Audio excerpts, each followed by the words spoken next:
Terima kasih sudah mampir ke channel ini. Cerita yang akan kamu dengar bukan sekedar kisah rumah tangga biasa. Ini adalah cerita dari sudut pandang seorang istri yang belajar bertahan hingga akhirnya belajar memilih dirinya sendiri. Judul cerita ini adalah Aku Istri Sah, tapi merasa seperti orang ketiga. Sebelum cerita, jangan lupa like, komen, dan subscribe channel ini supaya kamu gak ketinggalan cerita menarik lainnya. Pagi-pagi di rumah kami berjalan seperti biasa. Aku bangun lebih dulu, menyiapkan sarapan sederhana, lalu menunggu suara langkahnya keluar dari kamar mandi. Ia akan duduk di kursi makan yang sama setiap hari, membuka ponselnya sebentar, lalu menatapku sambil tersenyum kecil. Senyum yang dulu membuatku yakin aku menikah dengan orang yang tepat. Kami tidak banyak bicara, tapi juga tidak canggung. Ada rasa aman yang tumbuh dari kebiasaan. Aku pikir itulah tanda cinta yang dewasa, tidak berisik, tidak menuntut, hanya hadir. Aku adalah istrinya, perempuan yang sah berdiri di sampingnya, yang namanya tercatat dalam hidupnya. Aku mengurus rumah, memastikan semuanya berjalan sebagaimana mestinya. Aku tahu jadwalnya, aku tahu kesukaannya, aku tahu bagaimana cara membuatnya merasa nyaman setelah hari yang panjang. Dan ia selalu pulang. Setiap sore, aku menunggu di balik jendela, kadang dengan segelas teh, kadang hanya dengan harapan. Saat pintu terbuka dan ia masuk, aku merasa lengkap. Tidak pernah terlintas di kepalaku bahwa suatu hari nanti, kepulangan itu akan terasa berbeda. Saat itu, aku tidak curiga apapun. Bagiku, pernikahan kami baik-baik saja. Tidak sempurna, tapi utuh. Tidak mewah, tapi cukup. Aku bahkan sering berkata pada diriku sendiri, beginilah rumah tangga. Tenang, stabil. Aku tidak tahu bahwa ketenangan itu hanyalah jeda sebelum hatiku benar-benar diuji. Dulu, sebelum semua ini terjadi, aku selalu yakin pada satu hal. Aku tidak salah memilihnya. Di antara banyak lelaki yang pernah hadir dalam hidupku, dialah yang membuatku merasa aman tanpa harus banyak janji. Ia bukan lelaki yang pandai berkata manis, tapi caranya mendengarkan, caranya menatapku saat aku berbicara, membuatku merasa dianggap. Saat ia memintaku menjadi istrinya, tidak ada keraguan di hatiku. Aku percaya pada kesederhanaannya. Aku percaya pada caranya mencintaiku yang tenang. Aku menikah bukan karena ingin hidup mewah. Aku menikah karena ingin pulang. Dan pada awalnya, ia adalah rumah itu. Hari-hari awal pernikahan kami penuh dengan hal kecil yang terasa besar. Makan berdua di dapur sempit, tertawa karena hal sepele, saling bercerita sebelum tidur. Aku ingat bagaimana ia menggenggam tanganku dan berkata bahwa ia ingin menua bersamaku. Kalimat itu tertanam dalam, seperti janji yang tak perlu diulang. Aku menyerahkan hidupku padanya dengan penuh kepercayaan. Aku menata harapanku di atas namanya. Aku belajar menjadi istri, belajar menahan ego, belajar percaya bahwa cinta bisa dijaga dengan kesabaran. Saat orang lain bertanya, apakah aku bahagia? Aku selalu menjawab iya. Bukan karena hidupku sempurna, tapi karena aku merasa dipilih. Dan bagiku, itu sudah cukup. Saat itu, aku benar-benar merasa bahagia. Bahagia dengan caraku sendiri.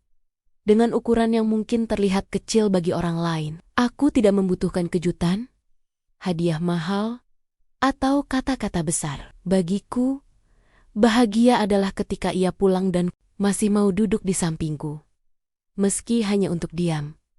Aku belajar menerima bahwa pernikahan tidak selalu penuh tawa. Ada hari-hari lelah, ada jarak yang muncul karena rutinitas. Tapi aku percaya, selama kami masih berada di rumah yang sama, selama namaku masih ia panggil dengan lembut, semuanya bisa dilewati. Aku sering berkata pada diriku sendiri, ini wajar.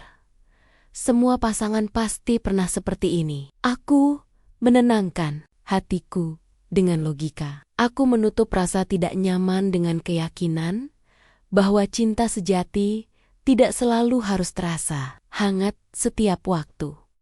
Aku bangga menjadi istrinya. Aku menjaga sikap, menjaga rumah, menjaga perasaannya. Bahkan ketika ia mulai lebih banyak diam, aku memilih menjadi pendengar yang sabar. Aku takut jika aku terlalu banyak bertanya, aku justru akan merusak kebahagiaan yang masih tersisa.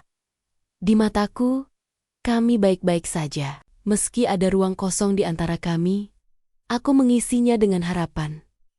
Aku percaya, diamnya hanyalah lelah, jaraknya hanyalah sementara. Aku tidak sadar bahwa aku sedang berusaha sendirian, menjaga sesuatu yang diam-diam sudah mulai retak. Dan tanpa aku sadari, itulah bahagia versiku. Bertahan, menunggu, dan meyakinkan diri bahwa semua akan kembali seperti semula.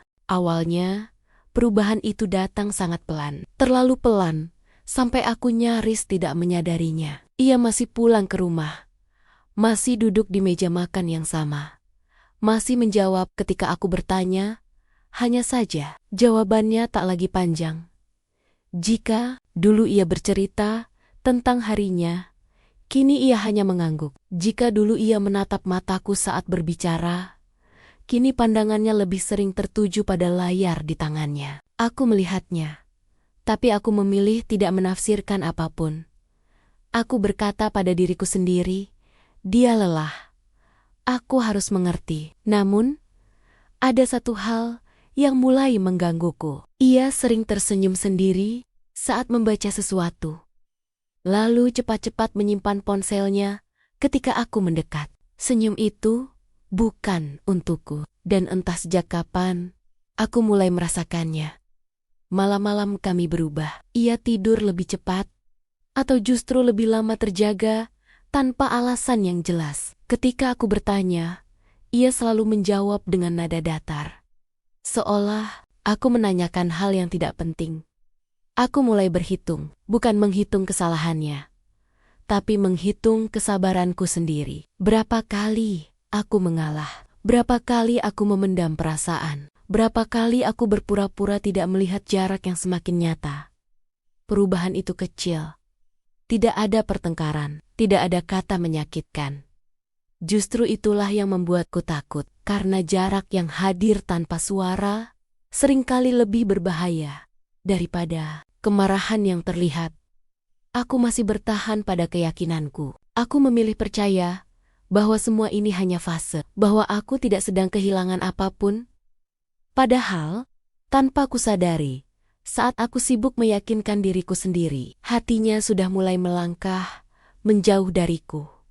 Malam itu seharusnya sama seperti malam-malam sebelumnya. Rumah sunyi, lampu kamar redup, dan aku duduk di sisi ranjang menunggunya selesai membersihkan diri. Tidak ada firasat buruk, tidak ada kecemasan yang sengaja ku pelihara, sampai sebuah bunyi kecil memecah ketenangan. Getaran dari ponselnya yang tergeletak di meja. Sekali, lalu berhenti. Aku tidak berniat menyentuhnya. Aku bukan tipe istri yang ingin mencurigai tanpa alasan. Tapi layar yang menyala itu cukup lama. Seolah sengaja ingin kulihat. Sebuah nama muncul. Bukan nama yang kukenal. Aku menoleh ke arah kamar mandi. Pintu masih tertutup. Air masih mengalir. Jantungku berdetak lebih cepat dari biasanya. Bukan karena marah, tapi karena takut. Ada perasaan asing yang tiba-tiba menetap di dadaku. Saat ia keluar, aku bertanya dengan suara yang kuusahakan tetap tenang. Siapa yang menghubungimu barusan? Ia terdiam sesaat, hanya sesaat. Tapi cukup untuk membuatku menyadarinya. Lalu ia menjawab singkat. Terlalu singkat. Senyumnya dipaksakan. Ponselnya langsung disimpan kembali. Sejak detik itu, malam tak lagi terasa ramah. Kami berbaring berdampingan, tapi pikiranku melayang kemana-mana. Ada jarak di antara kami. Meski tubuh kami begitu dekat, aku ingin bertanya lebih jauh. Tapi ada Ketakutan lain yang menahanku takut mendengar jawaban yang belum siap. Ku terima. Aku menatap langit-langit kamar, berusaha memejamkan mata. Tapi satu hal terus terngiang di kepalaku. Mengapa aku merasa seperti orang asing di sisi suamiku sendiri? Malam itu, untuk pertama kalinya sejak menikah, aku menangis tanpa suara. Bukan karena aku tahu kebenarannya, tapi karena aku mulai merasa kehilangannya. Dan sejak malam itu pula, ketenangan yang selama ini kujaga tak pernah kembali dengan utuh. Aku mulai menjalani hari-hari dengan perasaan waspada yang tak pernah kuminta. Setiap langkahnya, setiap perubahan kecil dalam rutinitasnya, terasa seperti pertanyaan yang tak berani kuucapkan. Aku tidak ingin menjadi istri yang curiga. Tapi, hatiku tak lagi setenang dulu. Ia mulai sering pergi dengan alasan yang sama, pekerjaan, urusan mendadak, teman lama. Dulu aku akan mengangguk tanpa berpikir panjang. Kini, setiap kali pintu tertutup di belakangnya, ada sesuatu di dadaku yang ikut tertutup perlahan. Aku menunggu lebih lama dari biasanya, menyiapkan makan malam yang seringkali dingin sebelum ia sentuh. Ketika ia pulang, wajahnya tampak lelah, tapi bukan lelah yang biasa kulihat. Ada jarak di sorot matanya, seolah pikirannya tertinggal di tempat lain. Aku mencoba berbicara, tidak menuduh, tidak menyudutkan. Aku hanya ingin tahu apakah aku masih ada di hatinya. Tapi setiap pertanyaanku dijawab dengan nada yang semakin singkat, semakin jauh. Ia bilang, aku terlalu sensitif. Ia bilang aku harus lebih percaya. Kata percaya itu justru menusukku. Karena aku ingin percaya, tapi perasaanku menolak dibungkam. Suatu sore, tanpa sengaja, aku melihatnya tertawa melalui layar kecil di tangannya. Tawa yang sudah lama tidak kudengar, ditujukan padaku. Saat itu, aku benar-benar merasa terancam, bukan oleh kehadiran orang lain secara nyata, tapi oleh perasaan bahwa aku mulai tergantikan. Aku berdiri di depan cermin malam itu, menatap diriku sendiri. Istri yang sama, rumah yang sama, tapi rasa aman yang berbeda. Untuk pertama kalinya, aku bertanya pada diriku sendiri dengan jujur. Apakah aku sedang berjuang mempertahankan pernikahan? Atau hanya menunda kehilangan? Dan disitulah aku sadar, aku bukan hanya takut terluka. Aku takut benar-benar ditinggalkan. Rasa takut itu tidak membuatku lari. Justru sebaliknya. Ia membuatku bertahan lebih kuat dari sebelumnya. Aku menolak menyerah pada kemungkinan buruk yang belum ia ucapkan secara jelas. Selama belum ada kata akhir darinya, aku memilih berjuang. Aku menetapkan satu tujuan dalam diam, menyelamatkan pernikahan ini. Aku mulai memperhatikan hal-hal kecil yang mungkin pernah kulewatkan. Aku bangun lebih pagi, menyiapkan sarapan dengan lebih teliti, memastikan rumah terasa hangat saat ia pulang. Aku ingin ia merasa dirindukan, dibutuhkan, diharapkan. Aku menahan egoku, aku menahan keinginanku untuk bertanya terlalu banyak. Aku menukar kecurigaanku dengan kesabaran, berharap ketulusan bisa mengetuk hatinya kembali. Di dalam doaku, aku menyebut namanya lebih sering. Aku meminta kekuatan, bukan untuk memenangkannya dari siapapun, tapi untuk mengembalikan kami seperti dulu. Aku percaya, cinta yang pernah ada tidak mungkin hilang begitu saja. Namun, ada harga yang harus kubayar dari semua itu. Aku mulai mengabaikan diriku sendiri. Perasaanku kusembunyikan rapi, seolah tidak penting. Aku tersenyum ketika hatiku lelah dan berpura-pura kuat ketika sebenarnya aku rapuh. Aku yakin, jika aku cukup sabar, jika aku cukup baik, ia akan kembali menatapku seperti dulu. Aku menggantungkan harapanku pada perubahan yang belum tentu datang. Aku tidak sadar bahwa saat aku berjuang menyelamatkan pernikahan ini, aku perlahan kehilangan diriku sendiri. Aku mulai berubah sedikit demi sedikit, tanpa pernah benar-benar menyadarinya. Bukan karena aku ingin, tapi karena aku takut. Takut jika aku tetap menjadi diriku yang lama, ia akan semakin menjauh. Jadi aku memilih menyesuaikan diri, meski hatiku sering bertanya, sampai kapan? Aku menekan kelelahan, memaksa senyum, dan menata sikap agar selalu terlihat baik-baik saja. Aku belajar menunggu tanpa bertanya, mendengar tanpa menanggapi, dan menerima tanpa mengeluh. Semua kulakukan demi satu harapan, agar ia kembali melihatku. Aku mulai membandingkan diriku dengan bayangan perempuan yang tak pernah kutemui, tapi selalu kurasakan kehadirannya.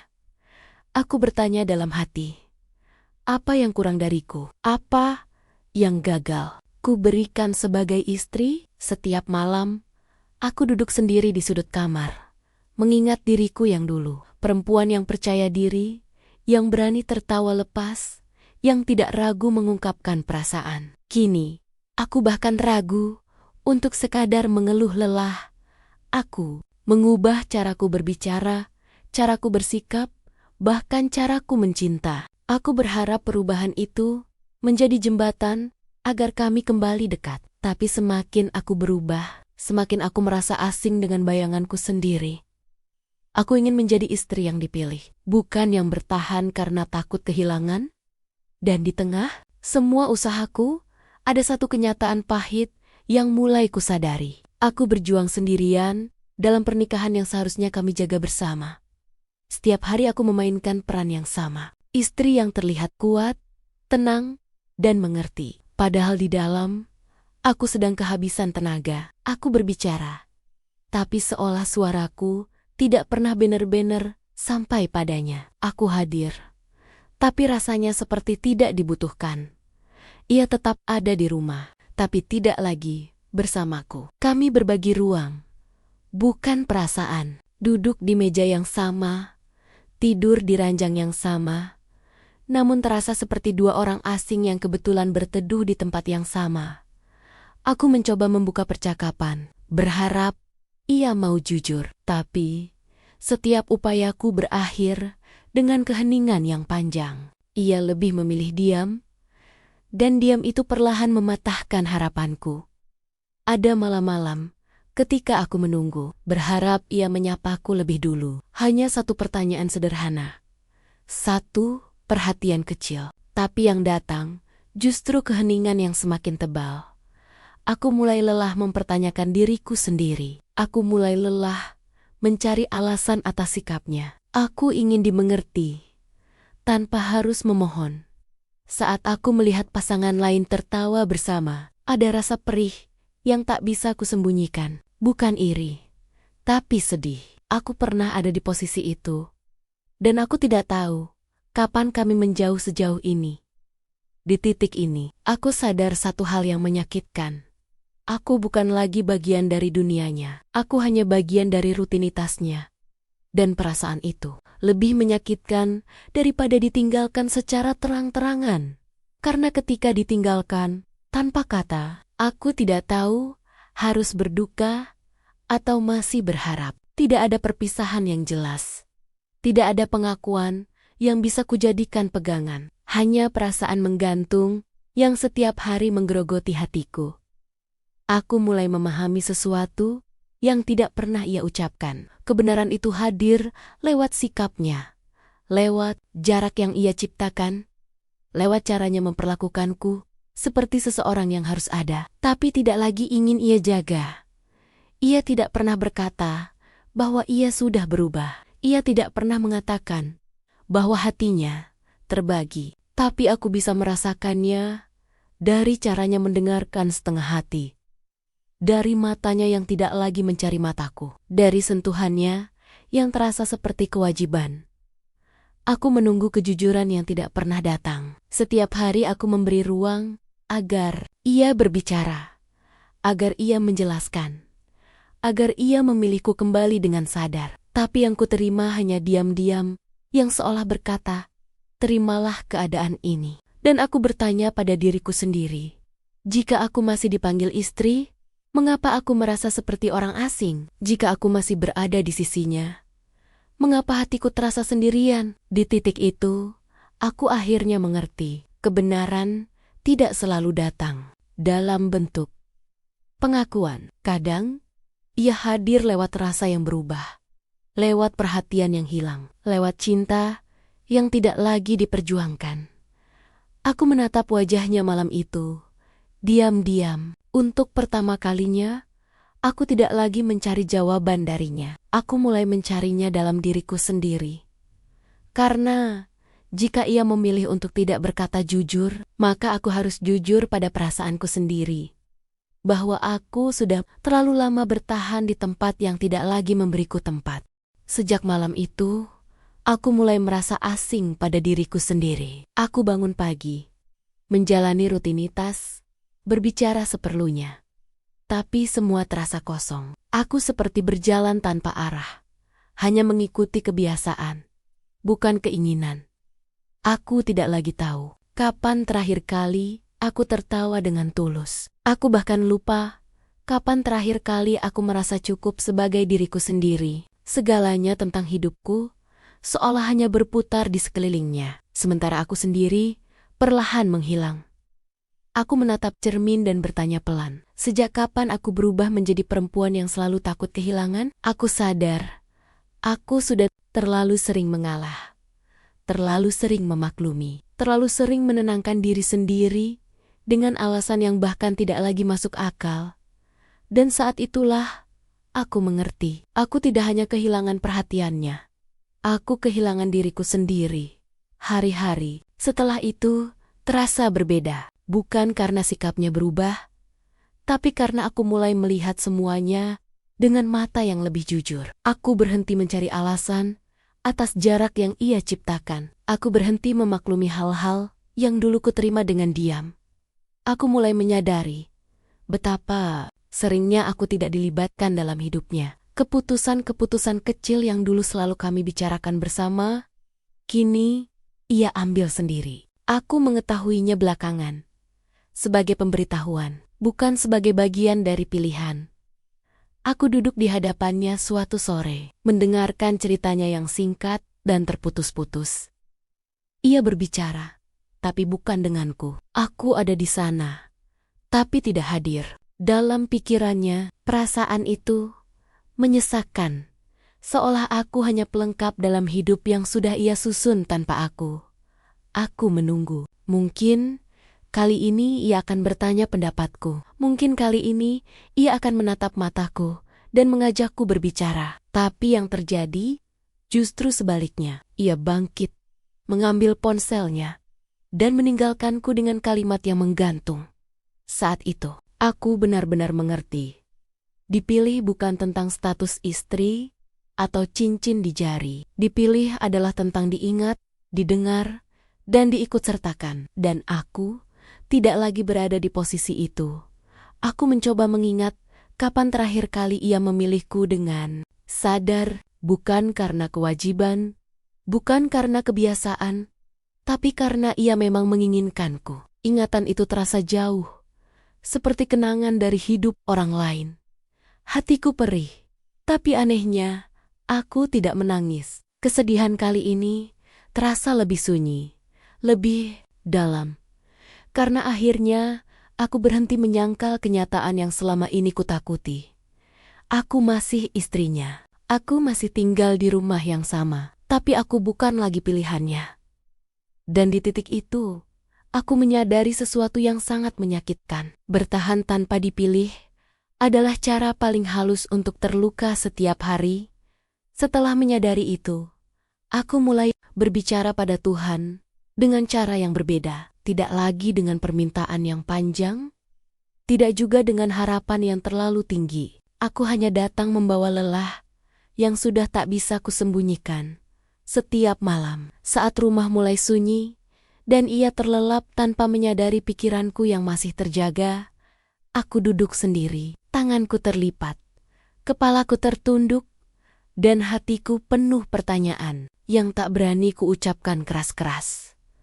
Aku berdoa agar hatinya kembali, agar jarak ini menipis, agar aku tidak terus merasa sendirian di rumah sendiri. Aku berdoa dengan sabar, dengan keyakinan bahwa ketulusan pasti didengar, Namun hari-hari berlalu tanpa perubahan. Tidak ada sapaan yang lebih hangat, tidak ada usaha untuk mendekat, tidak ada tanda bahwa doaku bergerak ke arah yang kuharapkan. Yang ada justru keheningan yang semakin dalam, seolah doaku jatuh dan tidak menemukan tempat berpijak.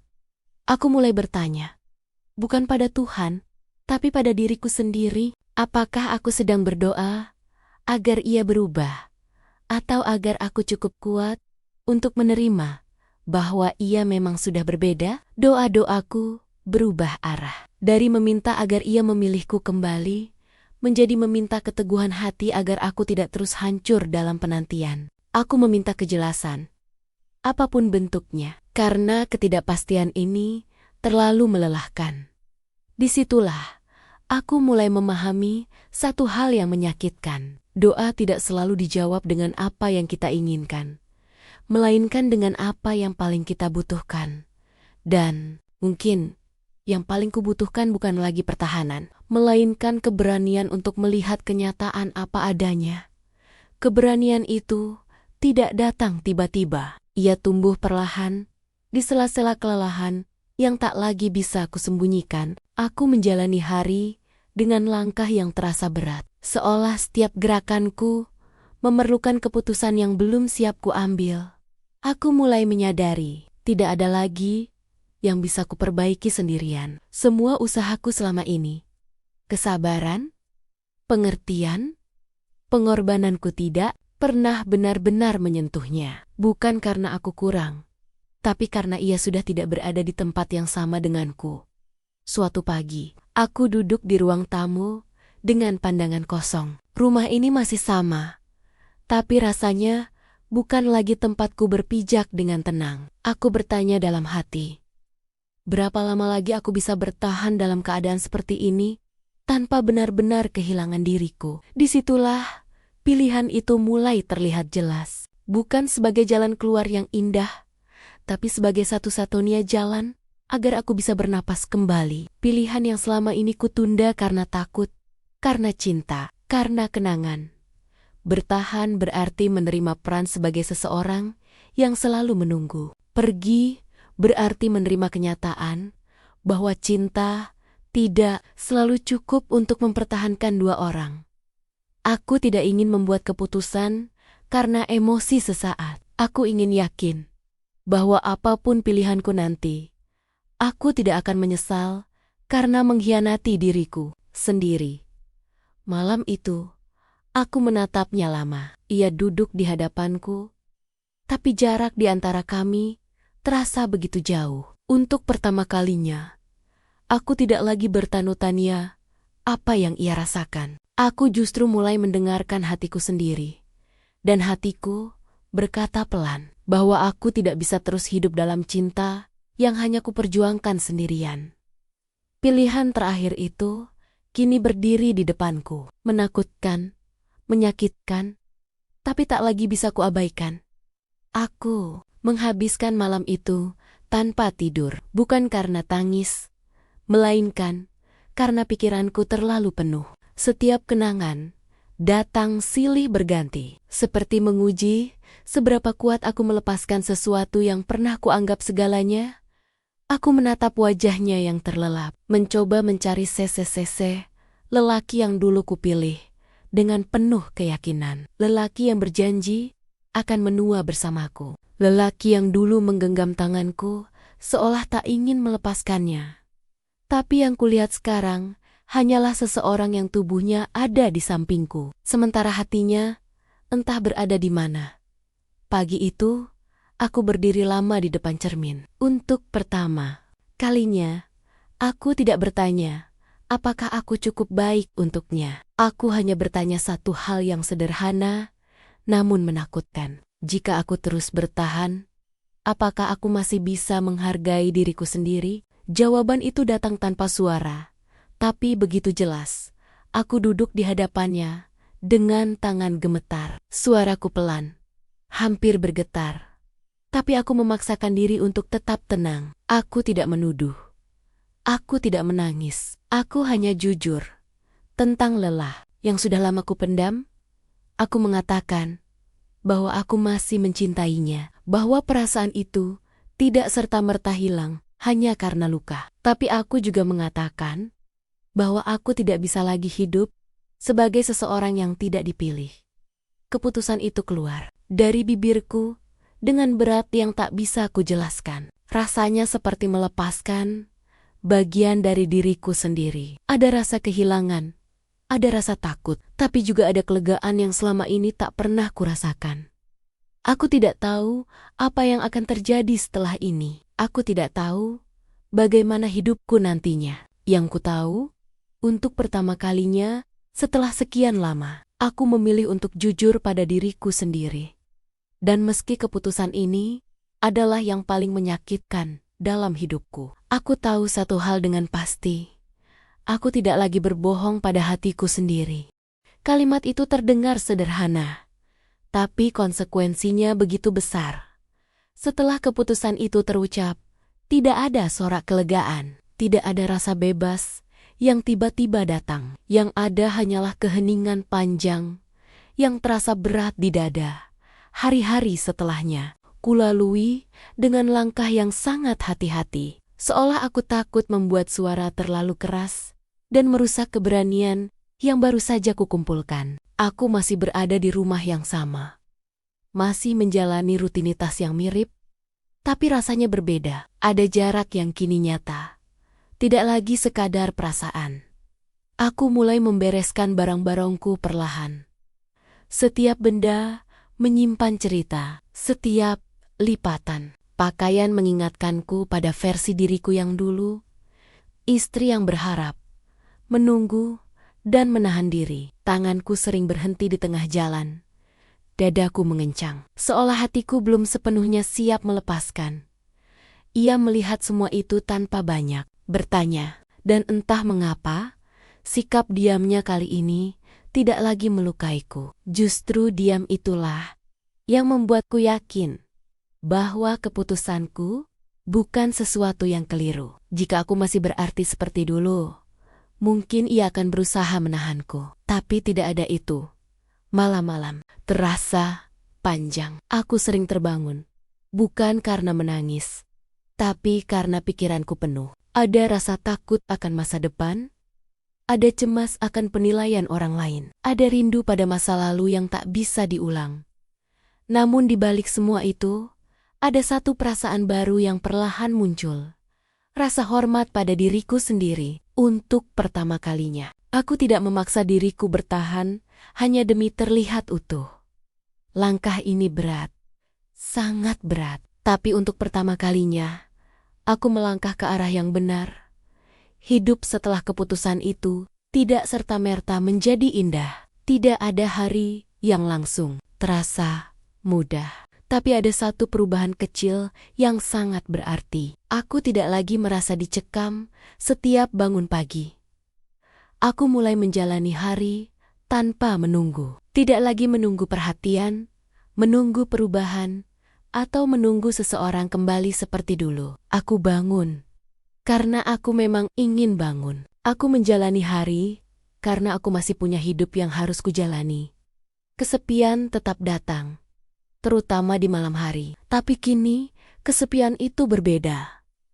Ia tidak lagi menyakitkan seperti dulu. Ia menjadi ruang sunyi, tempat aku belajar mendengar pikiranku sendiri, mengenali perasaanku sendiri. Aku mulai melakukan hal-hal kecil yang dulu selalu kutunda. Aku berjalan tanpa tujuan, duduk lama dengan pikiranku, dan membiarkan diriku lelah tanpa merasa bersalah. Aku tidak lagi memaksa diriku terlihat kuat. Ada hari-hari ketika air mata jatuh begitu saja, tapi air mata itu tidak lagi membawa rasa. Ditolak, ia membawa rasa kehilangan yang wajar. Kehilangan masa lalu, kehilangan mimpi yang tak terwujud, dan anehnya, di sela-sela semua itu, aku mulai merasakan ketenangan yang sudah lama hilang. Bukan ketenangan karena semuanya baik-baik saja, tapi ketenangan karena aku tidak lagi melawan diriku sendiri. Aku mulai merasa pulang dari jarak yang kini tercipta. Aku menatap kembali perjalananku tanpa amarah. Aku tidak lagi menyalahkan diriku karena pernah bertahan terlalu lama. Aku juga tidak menyimpan kebencian. Aku hanya melihat seorang perempuan yang dulu melakukan yang terbaik dengan cara yang ia tahu. Luka-luka itu kini tidak lagi terasa seperti hukuman. Mereka menjadi guru yang mengajarkanku tentang batas, tentang harga diri, tentang cinta yang seharusnya tumbuh dua arah. Aku belajar bahwa setia tidak berarti menghapus diri sendiri. Aku belajar bahwa mencintai seseorang tidak boleh membuat kita mengecil, bahwa pengorbanan tanpa timbal balik perlahan berubah menjadi pengabaian. Aku memaafkan diriku sendiri atas kebutaanku, atas ketakutanku, atas diamku yang terlalu panjang, dan perlahan aku juga memaafkannya, bukan karena ia benar, tapi karena aku ingin bebas. Luka itu masih ada, tapi ia tidak lagi menguasai langkahku. Ia hanya mengingatkanku agar tidak kembali ke tempat yang sama. Dan di sanalah aku sadar, aku tidak gagal, aku bertumbuh. Dulu aku mengira bahagia berarti bertahan sejauh mungkin, menjaga apa yang ada, apapun kondisinya. Sekarang aku tahu, bahagia tidak selalu tentang mempertahankan. Kadang, ia tentang melepaskan dengan sadar. Aku tidak lagi mengukur hidupku dari status atau pandangan orang lain. Aku mengukurnya dari seberapa jujur aku pada diriku sendiri, dari seberapa tenang hatiku saat sendirian. Aku mulai membangun hidup dengan pelan, tanpa tergesa, tanpa paksaan. Aku belajar bahwa bahagia tidak harus ramai. Ia bisa hadir dalam pagi yang tenang, dalam malam tanpa air mata, dalam napas yang tidak lagi sesak. Aku tidak tahu seperti apa masa depanku nanti, tapi untuk pertama kalinya, aku tidak takut akan ketidakpastian. Karena aku tahu, apapun yang terjadi, aku tidak akan meninggalkan diriku sendiri lagi. Jika kisah ini sampai padamu, mungkin karena kamu pernah berada di tempat yang sama, bertahan terlalu lama, berharap terlalu dalam, dan melupakan dirimu sendiri demi sesuatu yang perlahan menghilang. Aku ingin kamu tahu, kamu tidak lemah karena bertahan. Kamu bertahan karena kamu mencintai. Tapi kamu juga tidak salah jika akhirnya memilih dirimu sendiri. Aku menutup cerita ini bukan dengan kesedihan, tapi dengan kelegaan. Bukan karena semuanya sempurna, tapi karena aku akhirnya hidup dengan jujur. Aku tidak kehilangan segalanya. Aku kehilangan sesuatu yang tidak lagi memilihku, dan menemukan kembali diriku sendiri. Dan itu adalah bentuk kemenangan yang paling sunyi, tapi paling bermakna.